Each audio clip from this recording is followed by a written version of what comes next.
Okey, sejak kita buka satu. Nak bagi orang happy kan? Bagilah. Walaupun mak tak berapa happy. Mak tak berapa happy. Nak bagi anak happy tu tetap juga teruskan ya. Teruskan untuk happykan anak-anak. Kan? Bismillahirrahmanirrahim. Ada. Wow. Besarnya. Nampak ni? Okey, so pilih seorang satu. Okey, kakak ni. Adik nak yang ni. Yang ni. Kan? So, satu hari sekali saja dia orang akan buka. Lepas tu nanti tengoklah besok ke ataupun lusa ke. Depends on me. Okay, on me. Okay, so untuk hari ni adik hopefully dapat yang mana satu. Sekejap. Tak nampak.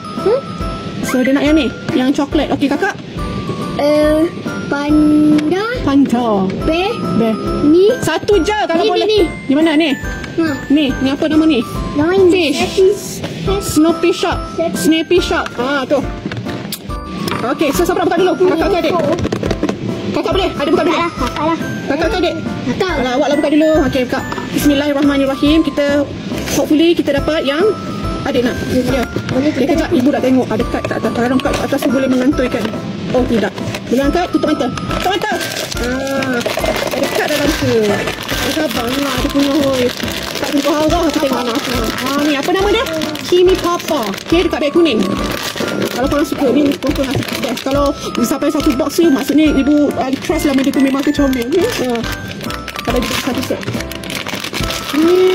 Wah, ni Pink konak. wow, comelnya. Dia rasa pink. Ni lah yang awak kata tadi 4 tu. Ni salah satunya. Kita buka dia punya muka. Dia ada lekat-lekat kat muka dia kan. Okay, lepas dah ni, buka lah dia punya. Memang dia jaga yang dia punya ni. Tu nampak. Nampak tu.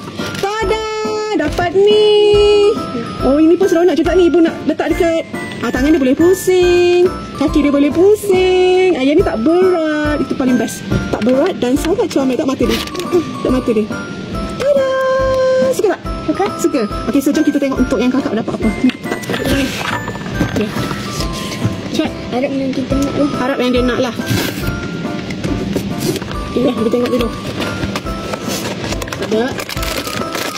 Alright. Ada tengok. Ada ni lah. Ada dekat. Okay, kita tengok. 1, 2, 3. Secret. Okay. Wow. Nampak juga. Nampak ni. Bear. Dia boleh tukar-tukar. Dia orang selalu macam tu. Okay, ni muka. Oh, dia punya ni. Oh, mulut dia lain adik. Tengok ni. Oh, ni dia macam ni. Mulut nampak gigi. Ada gigi dia. Nampak ni, ada gigi. Oh, ni boleh buka. Ni buka. Anak hutan. Tada! Wah, comelnya dia. Okay, dah sekarang dah buka 2. Dah dapat 2. So, for the next, korang kena tengok for the next video. Okay? Okay, korang. Ibu beli kat beg kuning tu. Bye. Okay, dah. Oh, ni ikat dia. Kita tengok kat dia. Macam mana. Tada! Nak tanya buku tu. Tada! Tebak kat dia. Okay, bye. Hutan.